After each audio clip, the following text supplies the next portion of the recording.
college days. So I ended up landing in New York with 75 cents in my pocket, my 12-string guitar, and then I didn't have a job, so I was struggling, and I used to sing at the village and at different places. And towards the end of my visa period, I was getting very nervous, and at that point, a lady who was listening to me, she said, I work at the United Nations, and we have a choir, and we are looking for a baritone like your voice. Would you like to come and try out? And then I said, could you get me a job? And she said yes, and that's what happened. I went, I tried, I got the part, and then I worked as a messenger carrying mail for like 2 months. And in the meantime, my brother sent me a camera. So until then, I didn't even know the difference between a f-stop and a bus stop. I'd never taken a photograph in my life. So 6 months later, while I was working at the UN, I entered a photo contest and I won the grand prize. And at this point, the UN photography department said, would you like to come and join us? And we'll train you. So I was an apprentice, and I used to wash prints at that time. And then I became a printer, then I became a photo editor, then I became a photographer, then I ended up being the director of photography. So I want to show you my journey from that time to now. So these are some of my early photographs in 1971. While I was working in the darkroom, I was also asked to go to some of the courses. I did a seminar with the famous Ansel Adams, so that dates me in 1972. This photograph that I took in Chennai Beach won a major award in Photokina in Germany, and that's what changed my whole career. When I came back, my department said I should go to South Lebanon and cover the Israel-Lebanon war. These are some of my early black and white photographs taken during the early 70s. This is an Amish farmer in Lancaster, Pennsylvania. This, I went back to the same spot. I took the first picture in 1973, and this one I took in 2013. It's probably his son who's plowing the land the same way. This is one of the early views of New York City, and I'm showing some of the pictures that won awards. When I saw this, the graveyard and the skyline was pretty much the same with a 35 millimeter. So my first assignment was in South Lebanon. This is old city of Jericho, and I saw a Bedouin shepherd walking his sheep and bringing it home. And this was one of my early photographs that I did for the United Nations. This is the Palestinian village that was demolished by the Israeli airstrike in 1978, and the Palestinian couple were trying to pick up the pieces. In 79, I went to Southeast Asia to cover the Vietnamese boat people and their plight. And at the same time, I was documenting the Cambodian refugees in the border of Thailand and Cambodia. And in 93, I went back to Cambodia to document the first election. These are the reminders of the killing fields. I did a lot of work for UNICEF, and this is one of the pavement schools I photographed in Karachi, Pakistan. Because I worked for the UN, I could go to most of the countries, and even in Pakistan, I did like 5 trips during the Afghan war. 82, I was in China, slice of life. This is Mid River in Leshan, in China again. I documented the first modern census that they had in China. This is in Inner Mongolia. I won an Icon Award for this in early 80s. Photographed this about the Mongolian horsemen in 82, I think. And I was also very involved with the landmine victims. Here is an old man and a young kid learning how to walk on the first day when they have the false limb. Here are some refugee children in Afghanistan weaving carpets. UNICEF had supported a lot of the children to help the children have education, as well as sometimes they also help them sort of balance their studies and their work, because in some places children had to work. This is one of my early pictures that won an award. This was for World Food Program that I did this winnowing in Madurai. They always say that midday you cannot take a good picture, but this picture can be done only in a midday. So it all depends how you see it and how you perceive. 79, I was in, when they had the turmoil in Iran, when Khomeini came to power, I was there with the American hostages were there. I went for the United Nations with a panel when they made the 84. I did one of the saddest assignments. I was probably one of the first journalists there in Ethiopia where children had forgotten how to eat, and basically they were starving and there was a big famine. Here the mother was intravenously feeding the child. Her sister had brought her brother on her back. She walked like 10 kilometers before she could arrive and get some help, assistance for her brother. He died. Here's a father feeding a 17-year-old boy. I also received for my Ethiopia coverage Picture of the Year award. This is one of my favorite pictures of Pakistan girls studying, and I finished my assignment.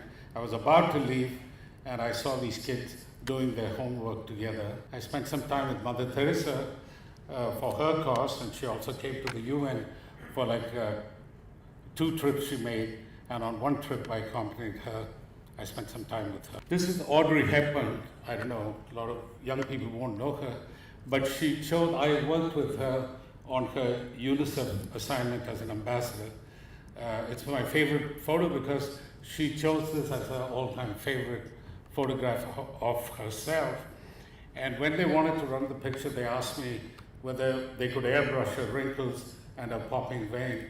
But she said no, asked them to leave it. I've earned every one of them. During the first Gulf War, I was there for a month documenting the war and the after effects, and also 700 oil wells were burning.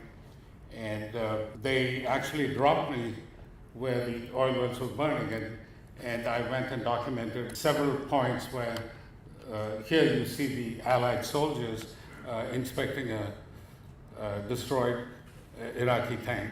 One of my happiest assignments was in Namibia when Namibia got its independence, and probably the most exciting and rewarding experience that I had.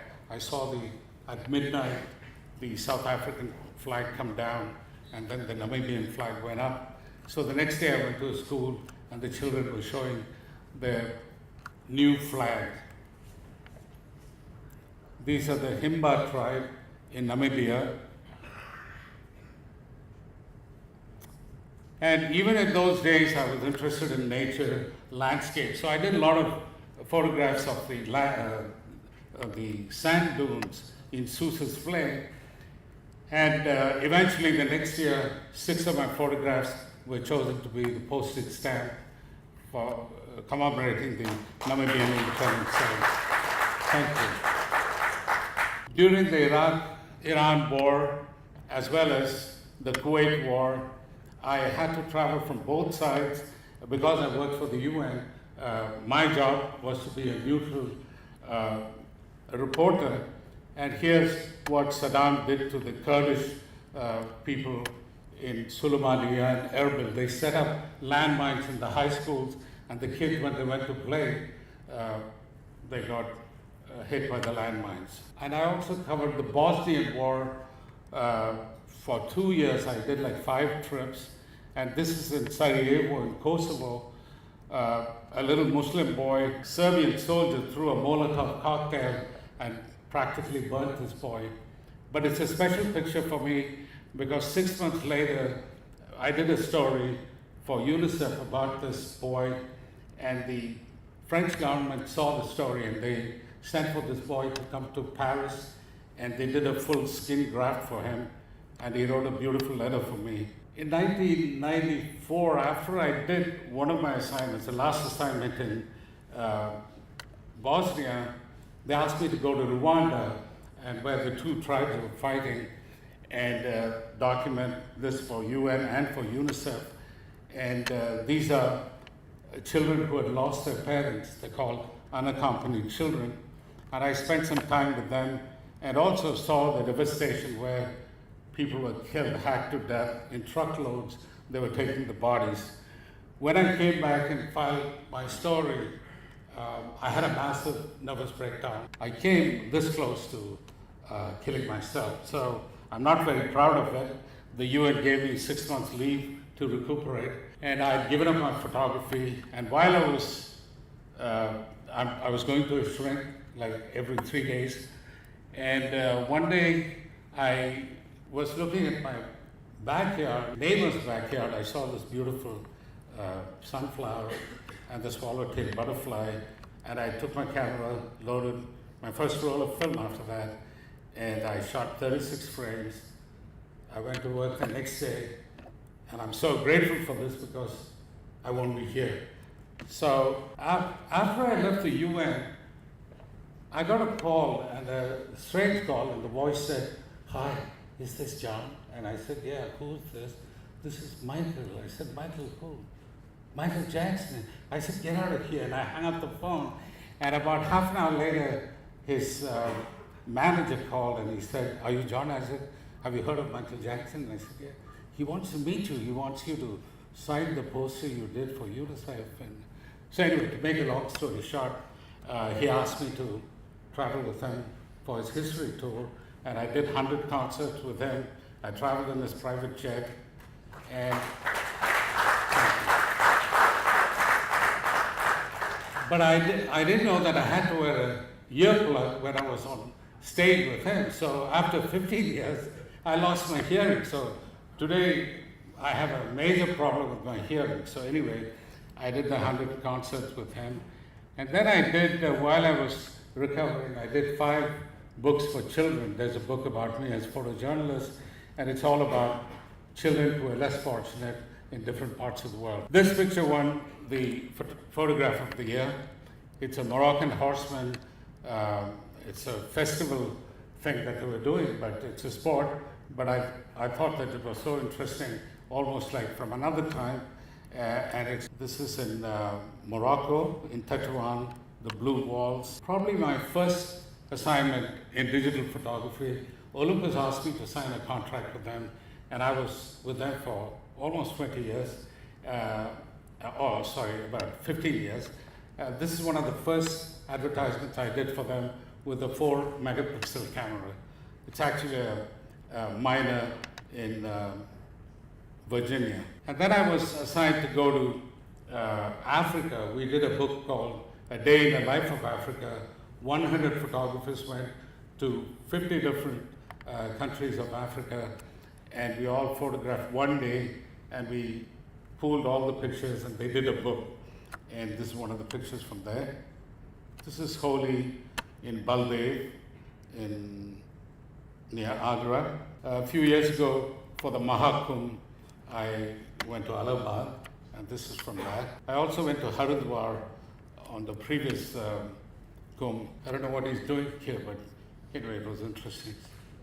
I think all the Naga yogis, they do all kinds of exercise and keep themselves fit. And this was one of the big ads I did for Olympus when they came out with the new E5 digital camera. This is in Kurd, which is a province. It's a mosque in Kurd. I was always interested in colors, graphic designs. Even my work, what I'm doing in art photography is basically similar to this, seeing abstraction. I was traveling in Trichy one time, and on the street there was a street photographer with a Taj Mahal backdrop, and I saw the chicken walking by, so I took this. That's my vision of Taj Mahal. This is Arunachal Pradesh, where I'll be going and doing some work with the tribal community. That's my next project. Varanasi, East meets West. These two ladies were fascinated by these two German tourists. Again, Varanasi. I won a Nikon award for this some years ago.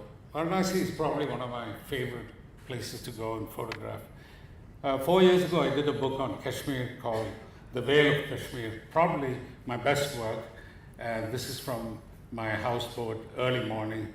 The lady's going to the market. I spent several days with the Gujars. I went and lived with them for a few days, so I know their hardship, how tough the life is. And this is a flower vendor early morning in the fog. I think adverse conditions gives you a nice backdrop, to make good pictures. I love fog, rain. If you haven't been to Kashmir, I recommend that everyone should go and see. It's probably one of the most beautiful places in India. Here they are fixing the price, but they were so much better than Wall Street. They kept their promise. They all did their sales together. Nobody was cheating each other. Dal Lake is spectacular. And also, there's something very special about the light in Kashmir. It's between the fog and the light, bright light, subdued light.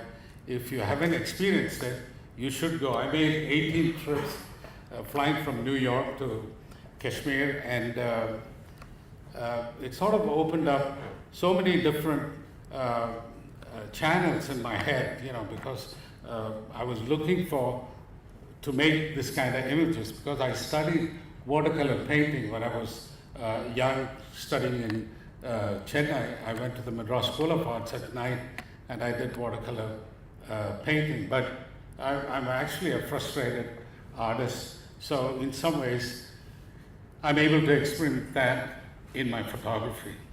Again, these are all from my Kashmir book. I trekked 32 kilometers up the glaciers, with mules and horses, and I spent 3 days up on top and photographed the landscapes there. I don't like to use artificial lights. I always get help from window light, or in this case I have a door light and a window light. Here's a family going to Hazrat Paul Mosque on a Friday to the market to sell their produce. Shalimar Gardens. There's a father and son. Again, Dal Lake. Here's a father and son returning in the winter after the day's work. There are a lot of channels, canals, and people do all the commerce of transporting their goods. This is in Ladakh in Leh. The landscape in Leh and Ladakh is stunning, and especially what you see in the middle split is actually a cloud, which is blocking the light. So it gives you abstract patterns and design.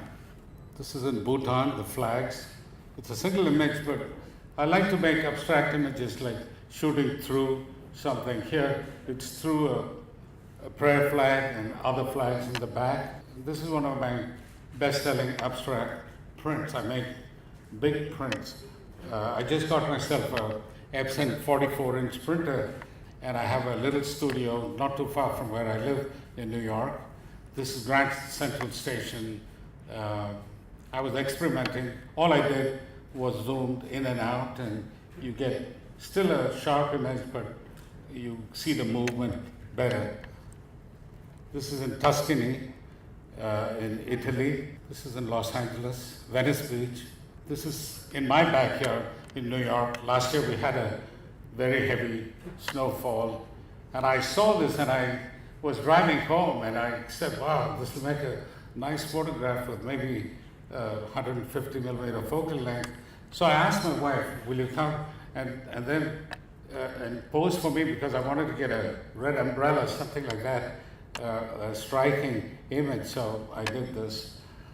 This is in Yellowstone, the Tetons. This is near Mount Fuji in Japan. It was a huge cascade, but I didn't want to photograph a wide-angle shot, but I wanted to get one little segment and the movement, and so I used a 600 millimeter focal length to get this effect. That's a different kind of landscape, again, in Southwest. This is near Nagarhole. A couple of years ago I was there in the south. There are like 3 layers of gray tones, so you have a dark branch in front and the sunrise in fog. This page, Arizona, in southwest, and you can go below, and then the sun comes through, and you see different images, and it's up to your imagination what you want to photograph. This is Bryce Canyon in the US. This is Grand Canyon. This is in Massachusetts. Last year, a friend of mine invited me to go with him in his private yacht to the Northwest Passage, and I was very lucky. I went for like 15 days. It started out, but we were stuck up in the north with the glaciers, and we ended up spending 3 months, 100 days I spent in a yacht. And that's where I saw the polar bears. It's actually a sad situation because the ice is melting and you can see them struggling. Many of them are dead, and they're swimming in the south. And even the walruses, they were beached one time where we went. We saw several hundreds of them. This is a young cub, probably 6 months old, with the mother and the other cub. So now I'm going to show you what I'm doing with wildlife, because I was a photojournalist for 30 years, and that was my pride. And one time I submitted some images to a camera magazine, and they said, "Oh, you're a photojournalist. Don't show us your wildlife picture. We don't want to see." But I think for me, photography is photography. There's no barrier between this or that. It's about what you like to photograph, and you hone in your skills and do your best. So today I'm doing a lot of wildlife photography, and I think this is in Florida. And also it gives you a chance to bad hair day. So she was a little bit perturbed by me getting too close also. These are the bald eagles in Alaska. One winter I went there. I went twice to photograph, and I was doing a little story for an Italian magazine about the bald eagles.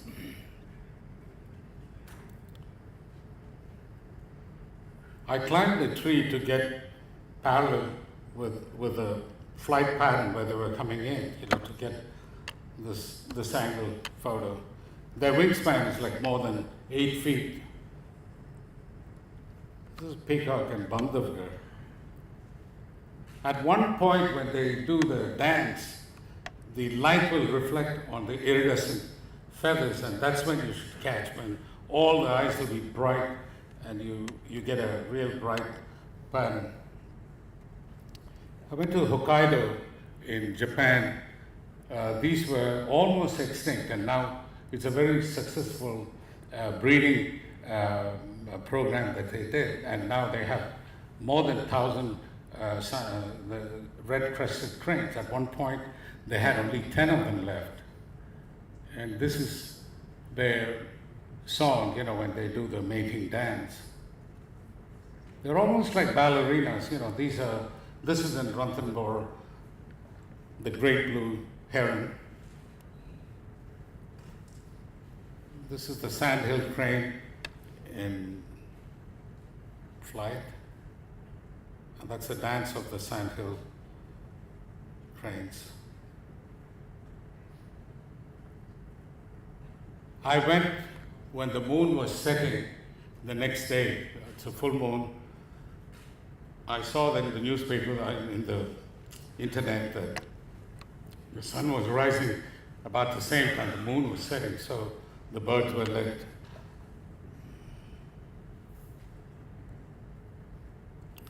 Flight pictures and bird pictures or animal pictures teaches you patience, and I think sometimes I meditate, I sit there, reflect on my life, and I think it also trains you well. So when you photograph human beings, it's so much easier, It's all about patterns and about light and how you compose.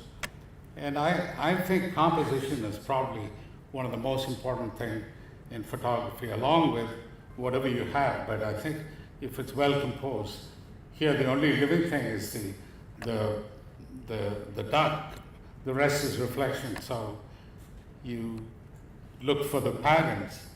Here the pair is building their home. I spent about 4 hours to get a set of 4 or 5 pictures. The male goes every 10 minutes, brings a branch. The female will very gently pick it up and tuck it, and then the reward is a little peck on his beak.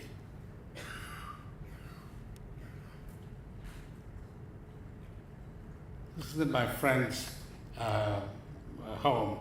He lives in the country and he's got pigeons. So it was a midday. His garage was totally black because the light was so contrasty. So a lot of times when you're photographing birds, egrets or something, if you expose properly for the white areas, you can get a pretty dramatic dark background. That's what happened here. These are hummingbirds. They're about 2.5 inches, and they flap their wings 55 times in 1 second. So when I was with Olympus, they wanted to do an ad for their long legs, and this was my assignment. I went to my friend's backyard and I photographed these, and they are really fascinating birds.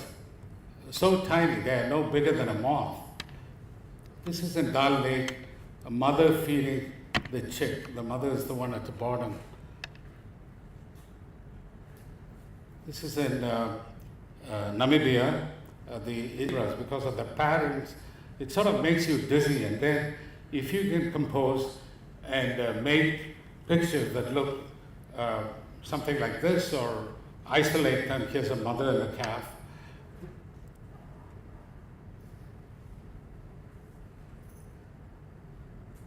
But you need a lot of patience to wait and get this kind of pattern happening.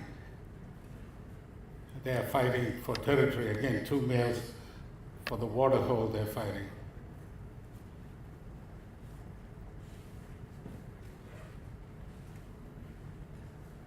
I saw 1, I saw 2.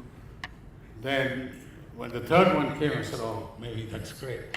And all the other photographers left, but I stayed there. And sure enough, the 4th one came. And also, zebras have 2 different patterns. One is predominantly black with white stripes. The other one is predominantly white with black stripes.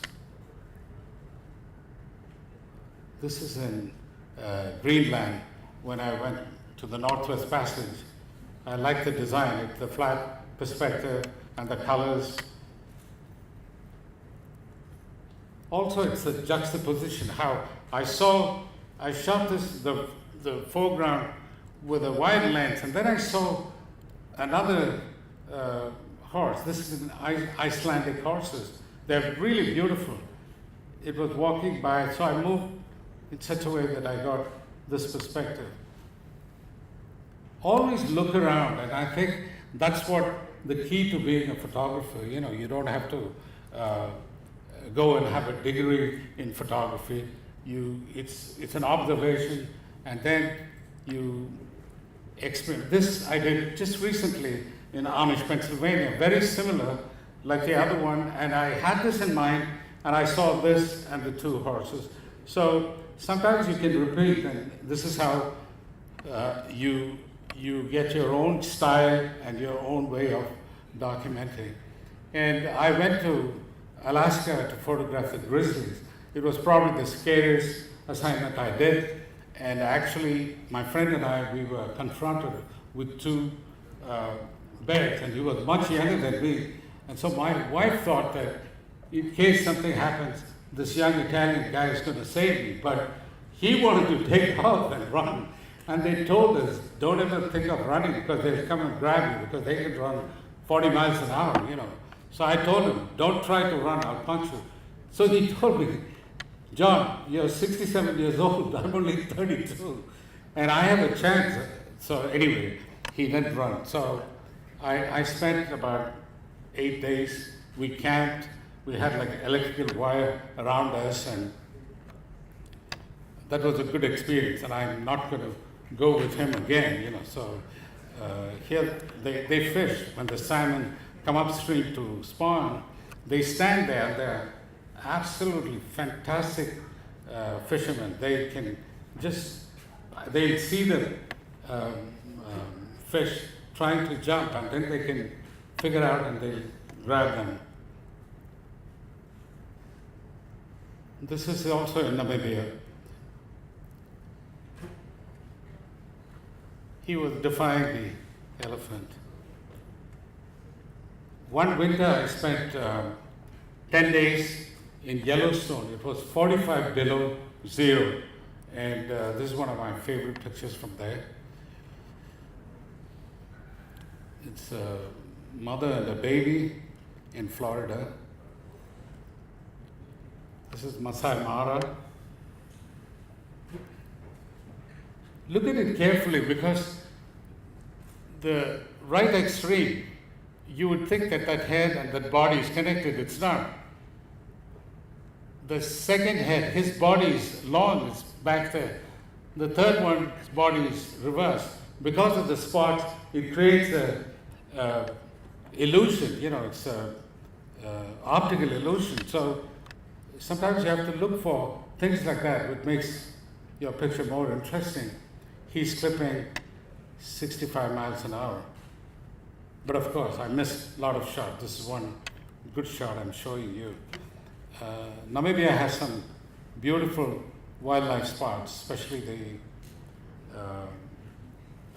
the Etosha Pan. This is in Japan, in Nagano. In the winter, the monkeys come and take the spot. This is like Rodin's thinker, and they are so much like us. So I love monkeys, especially when I go to Ranthambore with the langurs. I spend a lot of time with them. Here's a baby with the mother. This is like us on Friday night, wasted in a bar or something, They're all soaking in this sulfur water, scratching each other's back, picking the fleas. This is Yellowstone in the summer.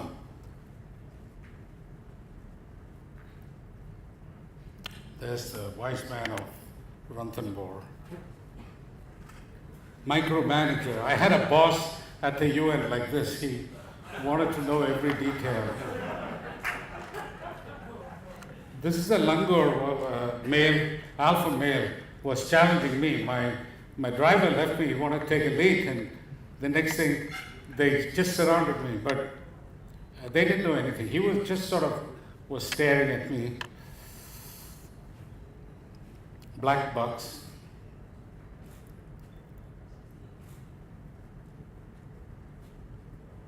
This was a friendly cheetah spotted deer in Ranthambore. He was very friendly.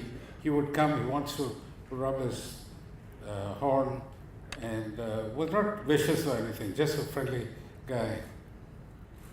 My latest work, which I've been doing for 20 years, and I'm very happy that the UN television, after this I'm going straight to next week to Ranthambore. They're doing a documentary with me, about me and the tigers, and also Nalla Muthu, or Nalla, the famous Indian wildlife filmmaker, is doing the same thing with me. So I'll be spending like 10 or 12 days in Ranthambore now.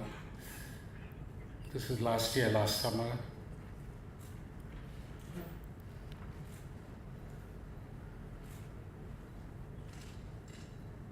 Wildlife is definitely a challenge.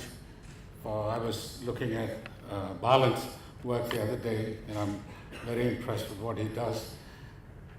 And this is my passion now, and I'm also very perturbed and disturbed that they're predicting like in 20 years we might lose the tigers. So we have a responsibility, and I think there is a reason why we have to protect this, because I was asking some of the wildlife experts. There's a gentleman called Chinnappa who used to be the game warden for in South, Nagarhole. He told me, it's as simple as this, John. If they go, we have to go. There's nothing complicated about it. So if we are going to let this species leave us, that's a sad truth.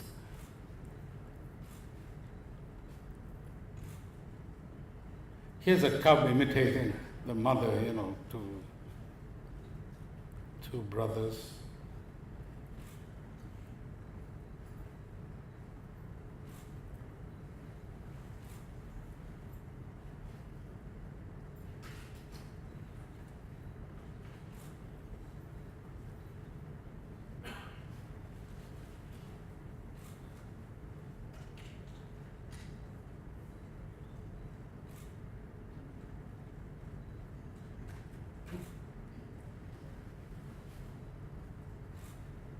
Bandhavgarh and Ranthambore are two spectacular places to see tigers, and every time I've come recently, Bandhavgarh, it's almost a sure deal that you'll see them.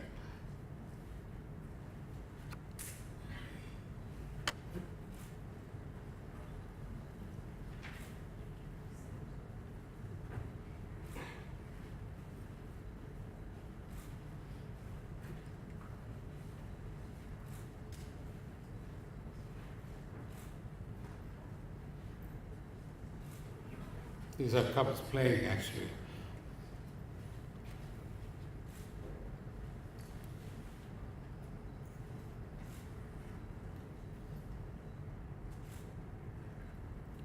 My new work is all about abstracts, and I exhibit my work now because I'm pretty good at printing, because I worked as a darkroom technician for 12 years. I printed many other photographers' work. So when I retired from all of this, I wanted to get back into my printing, so I got myself a big printer, and I get help from my friends, as well as now I'm selling my work in different galleries, and these are slate, and slate has rust.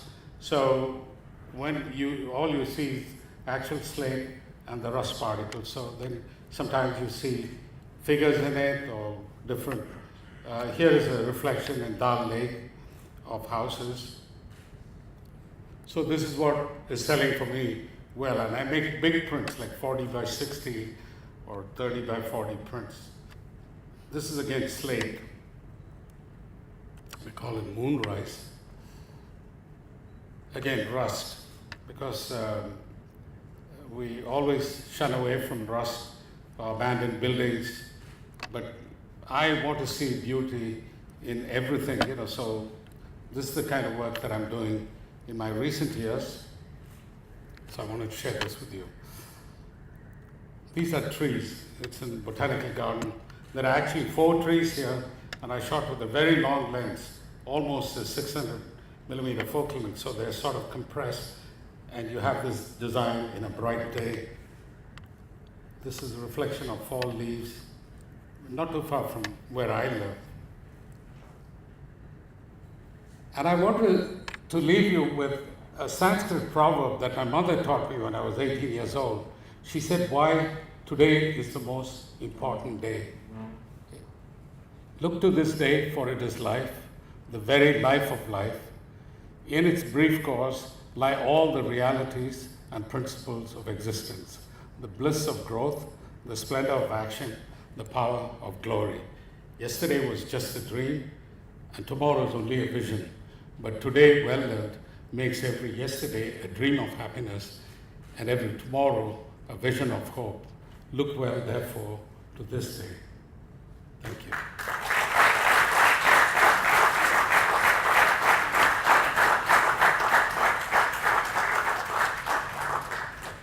I want to show you a little clip. When I first went to America, this is what I looked like. I have 2 friends, Johan and his wife, Shanta. They're sitting in the back. They knew me at this, what I'm going to show you, at this stage, because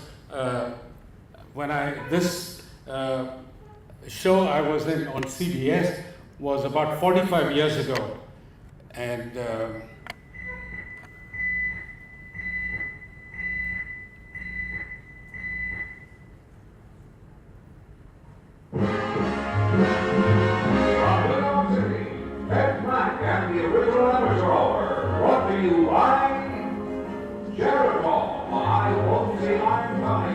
the time of your blood plans. And now, here's your host, 10, 9.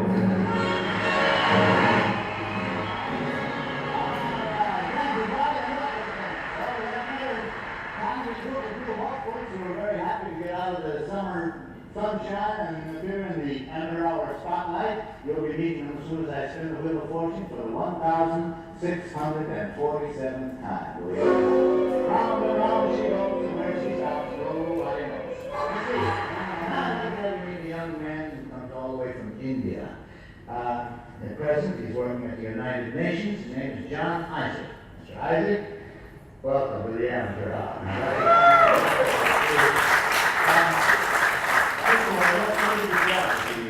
I work as an administrative clerk at the United Nations Secretariat. Is that right?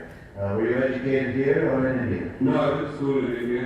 In Madras University, I got my Bachelor of Science. And I'm going to school now, doing my Master's in something. Well, now, they've told me what type of entertaining you do, and this is the $64 question. Coming from India, how in the world did you ever get interested in yodeling? I once heard Frank Atkins, who's an Australian yodeler, and I bought the record and I learned the song. Well, now we have India and Australia and New York. We've got our own United Nations, haven't we? Well, we're very glad that you're here. We're anxious to listen to you sing. Go right ahead. It's all yours. Well, when I cross to Switzerland, where all the yodels meet, I try to learn the yodel to my yodel feet. I find the big down on a clear and sunny day, and the very yodeling girl I find a little Swiss chalet. She taught me to yodel, yodel, yodel, yodel. She taught me to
Beg your pardon? You can sing it right now again. No. Oh, play it again? I need my friend to assist me if you have any questions, because I don't think I hear well, so he could let me know what you're asking, if there's any questions. I know he doesn't hear well, so that's the matter of thinking. It's true. But if you speak in his right ear, it's best. If you get up close to him, whatever. Oh, that's good.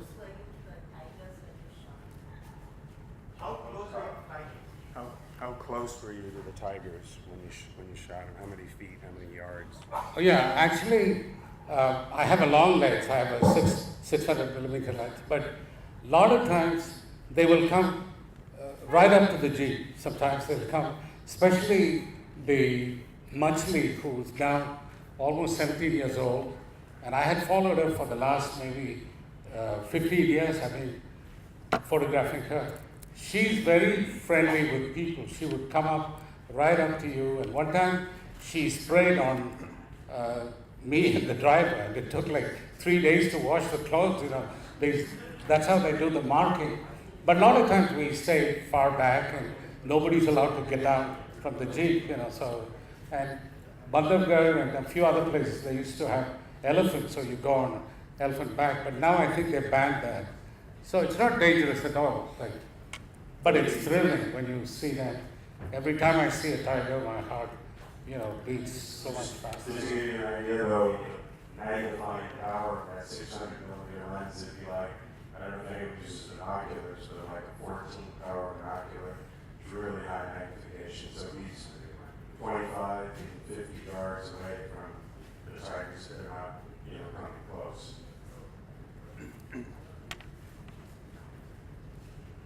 But I love tigers, and I'm so glad that my publisher, who was going to do my tiger book, W. Norton, who did my Kashmir book, they backed out last year. At the last minute, they said that books are not selling, and I was a little depressed.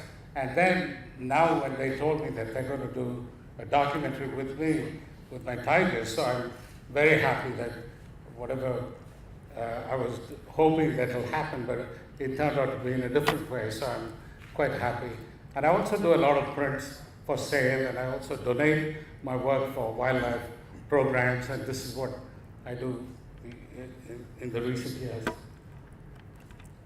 you have any other questions?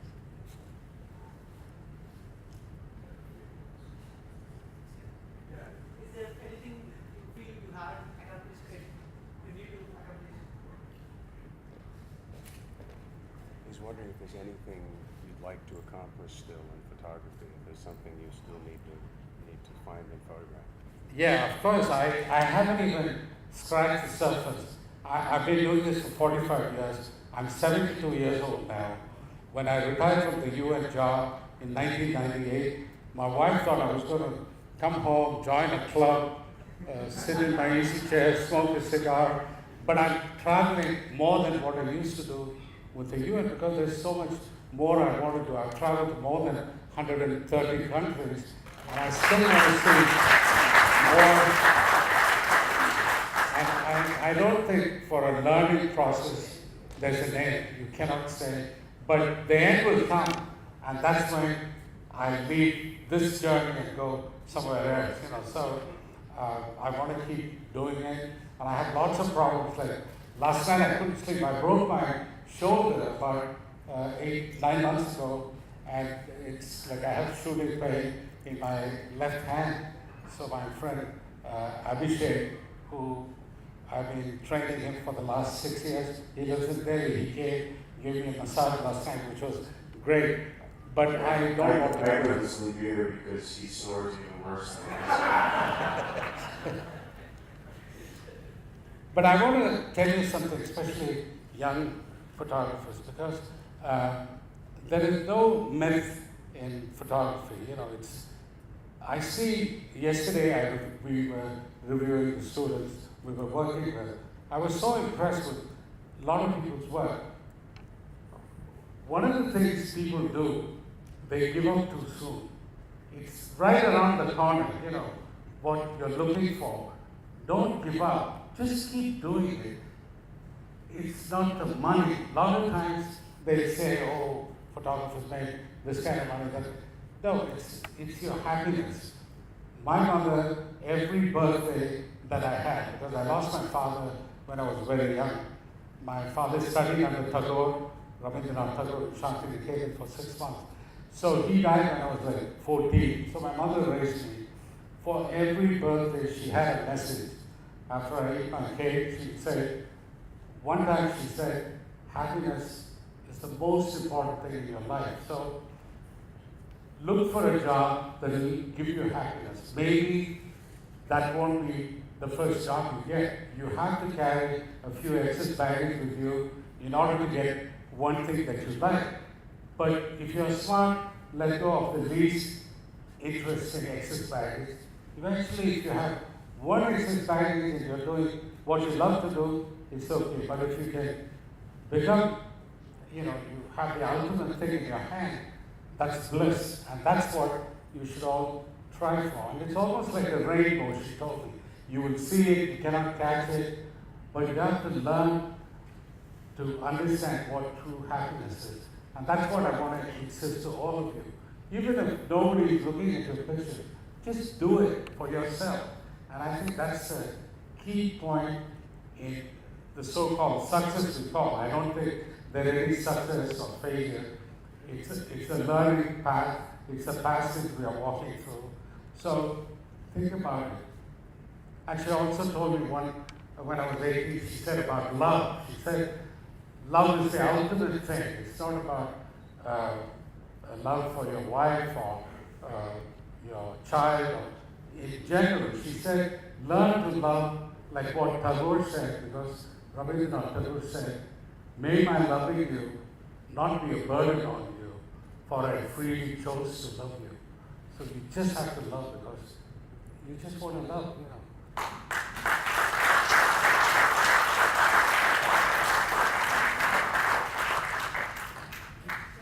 How would you manage yourself mentally and physically looking at those all depressed situations? You work as a journalist. You have been to many countries. You work for UN. How do you manage yourself mentally and physically? With all the terrible things you saw when you were working for the UN, how did you manage to get through them psychologically and even physically? No, I think the most important thing, that's why I was also advising young photographers, when you're doing something like social cause, pace yourself. I did for 20 years only one kind of photography because UN said, John is compassionate, he brings back stories, and it's appealing. So for fundraising, for whatever. So I tell people to, even for you, detach yourself sometimes and do something else. And also, my problem is, there are several times I didn't take a picture because I never wanted to be that kind of a photojournalist where when I see blood, when somebody is dying. I want to give you an example. One time I saw a little girl, probably 14 or 15-year-old girl, Vietnamese boat people that were fleeing in a boat. The Thai pirates preyed on her. Like 60 men raped her. They shot the father. The mother died. She was washed ashore. I didn't want to even get her name. All I wanted to do was find a home for her. So I woke up 3 of the Catholic nuns that I met from California. I woke them up at 11 o'clock, brought them there, introduced her to them, and she lives somewhere in California. But I didn't document, I didn't do it. So in 1980, when we came back, most of the journalists, editors, they said what I'm doing is wrong. They said, I'll never be a good photojournalist because my job is to document, separate myself, and do the story, not get involved. So this is where I think you have to think conscientiously whether you can help, whether you can do it. So it also has a toll. If you get attached, say, what happened to me was 94 when I had my nervous breakdown. I didn't even know what happened to me because I was always a very happy-go-lucky guy. I thought nothing would touch me. But eventually, it will happen. So that's why if I have to start all over again, I'll still be compassionate and I will help people do all that. But somewhere I will separate myself, take a break, do something different, and then come back. So you sort of recharge your batteries, go back. So that's my biggest advice for young photojournalists who are very keen on telling stories about the plight of people. You have to take a break from all of it. Even in some ways, photography is what makes me go. You know, it's a way of life for me. Without that, I'm nothing. You know, so it's a difficult thing, and it's a very good question. So pace yourself, think about it, and then separate yourself, do something else. What about physical fitness? How to manage physically? He's asking about the financial aspect. How do you subsidize yourself? Obviously, when you're at the UN, you get paid for it, but what do you do now? See, when I worked for the UN, I got a salary. I was not, a lot of magazine photographers and contract photographers, fashion photographers, they were like celebrities. There were times when people made $3,000 a day rate. But my job was a paid job for every month I got a salary, so it wasn't a big thing. But when I left my job, luckily I also get a pension. My salary was little, but now I get a pension which helps me. But I'm keeping myself busy. I'm selling my work. I'm having people show my work in galleries, in exhibitions, and this is where I make money. You'll find a way, and don't feel bad that you have to do a very photography, or as long as you are in photography, doing something, and that brings you money and for your survival. There are so many different things you can do. Learn printing, get into Photoshop, learn about printing. You can subsidize your income with other things. Two questions. So first you dabbled in music and then it was photography. So how did that, how did the two help each other? At least in your life, it was therapeutic, according to you. She's wondering what the connection between your music and your photography is. How do they, enhance each other, and what the connection is, and also, we'll answer that first. Yeah, she's asking what's the relationship between photography. So, I quit my music for almost 35 years. Now, about the last 7 years or so, I got myself a wonderful guitar. I don't deserve it, but I bought. Plus, Russell Hart plays the blues harp. So we sing together. I sing and play the guitar. So I keep it. And in some ways, music, art, like I did watercolor painting, they're all connected. All of the fine arts are connected together in some way or the other. And I encourage all of you to have another hobby. If you're a photographer, take something else as your hobby, because you will. It may be music, it may be painting, it may be something else, but do it because it's all connected, and it may not show as such, but there's definitely a relationship between all of us. Also, to understand something finer, you train yourself to. My biggest regret now is going deaf, so like a lot of times I don't, 1 year I'm totally deaf, this I think, so I can never hear stereo music. I went to a store the other day, I said, how much did you sell just one speaker? I don't want stereo. So he laughed. So since we all have your hearing, get into music, get into painting, dancing, whatever, makes you happy. But it is connected. She had a second part, which is how is photography therapy for you? In what way is it therapeutic? Yeah. Photography is, how it helps me. It's a way of life for me. I cannot even describe it, because when I got into it seriously, one time I was on NBC on a talk show. In the interview, they asked me, what is your first love? And I said, photography. So when I came home, my wife said, what about me? So I tried to tell her that there is a difference, but it's true. It's a way of life for me. It's everything. That's all I know. I'm like a one-track person, and this is what makes me get up in the morning.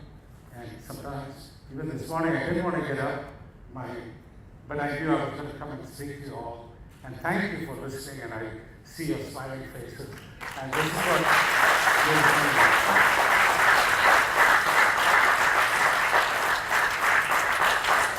Now I'm sharp. My dad is all sharp. I'm ready to come back tomorrow.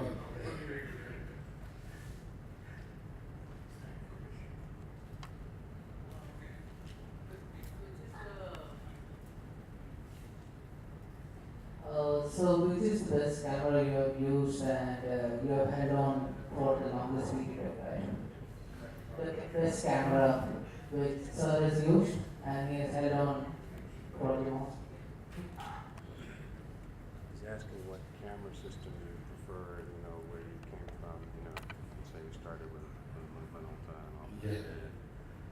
I started with Minolta cameras.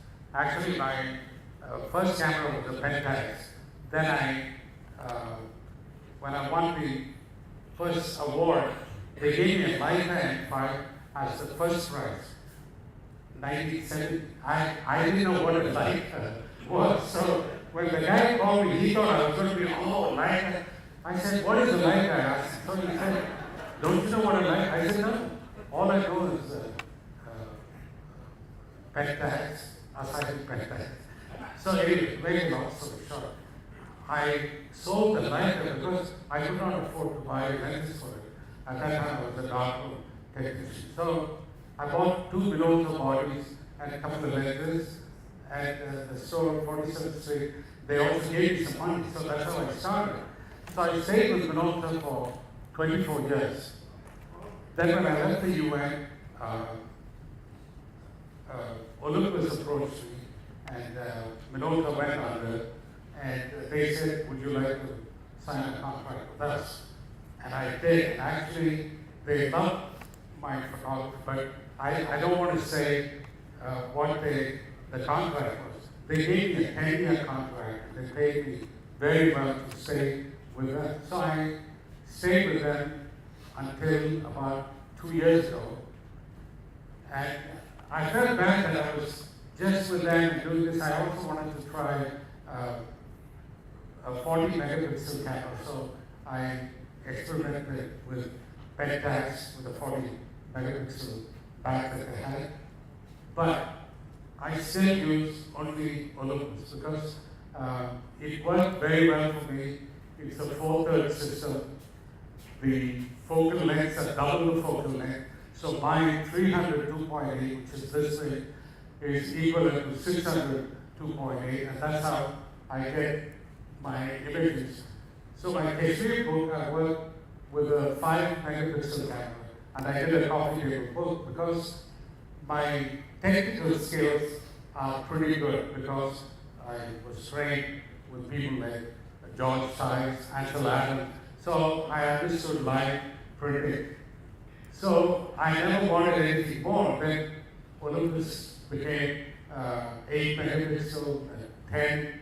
Today I'm using the mirrorless, the small world big, which is 60 megapixel. More than enough for me. I can make a 40 by 50 inch print, because there are ways to get interpolate, and also in Photoshop. My secret to, a lot of times people challenge me. One time, photographer challenged Olympus and I was lying. I was using a much bigger megapixel camera. There's no way with 5 megapixels I can get this result. But I took the challenge and I sent him my raw files. So he was impressed and he told me, next time you go on an assignment, I'll carry your bags and I'll come and work for you for free. The secret is, once you learn film photography, the basics of burning and dodging, you can do it much easier in digital. Learn how to make a layer, then you can burn, you can dodge. Burning and dodging is what makes your pictures look like a much bigger megapixel, because it gives you an illusion for the viewer. It's because you go into all the details, and that's what we say in a smaller megapixel camera. So basically that, and if you learn to correct your colors, once your color balance is right on, your contrast comes, and everything looks great, and you can interpolate, make it bigger. So that's my secret for, making better pictures and doing.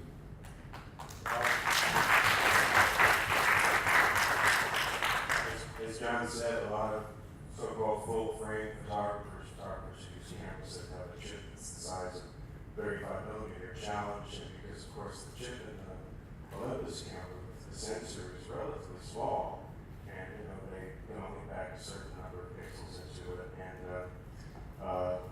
but as John says, it's much more than just the pixel count that gives the image's quality. I would only add, there's a non-technical component, which is that you wouldn't believe how patient John is as a photographer. I mean, he'll sit himself down, photograph something 3 photographers will come and go while he's doing it, because apparently they're assuming that they can get the perfect shot in 10 minutes that they've decided to stop there.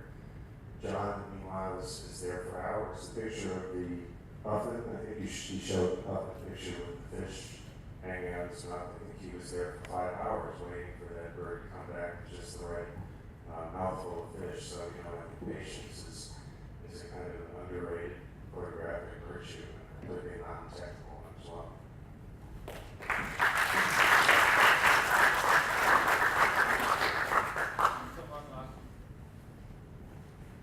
I also have to thank Akme for writing to me and asking me to come.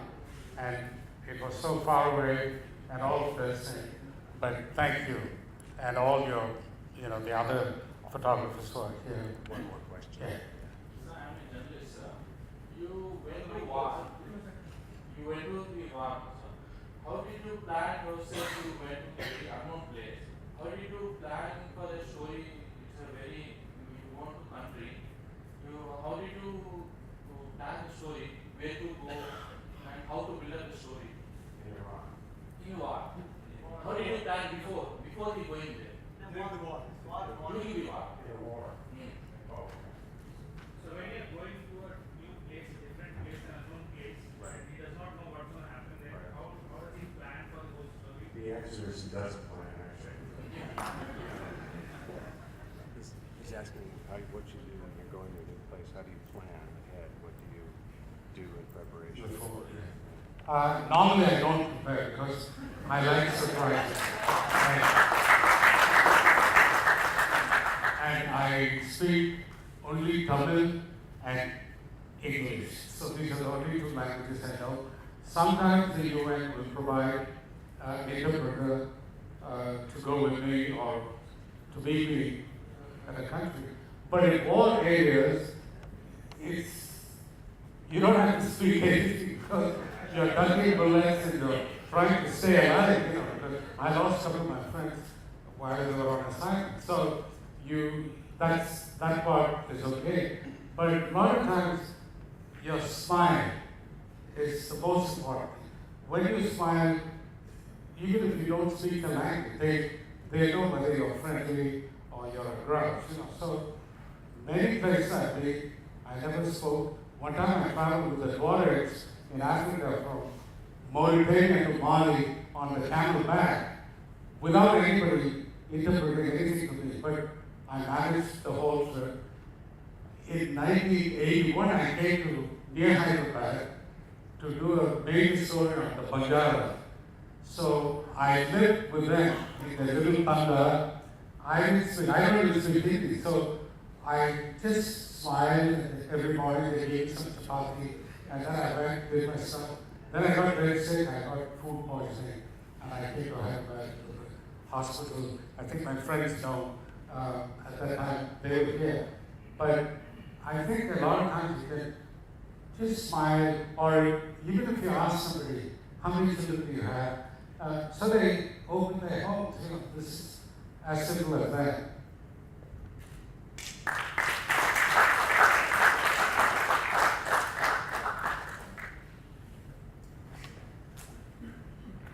Thank you so much, John, for a wonderful talk over here. It's really fascinating to hear from you. Thank you so much for accepting our invitation and being on here. We have been kind of talking from last December, I guess, about this festival, and he was very kind to accept our invitation, and he tagged Russell also on the trip, and it's really wonderful to have you, both of you, for our festival. Thanks so much. Thanks a lot. I'll come back again.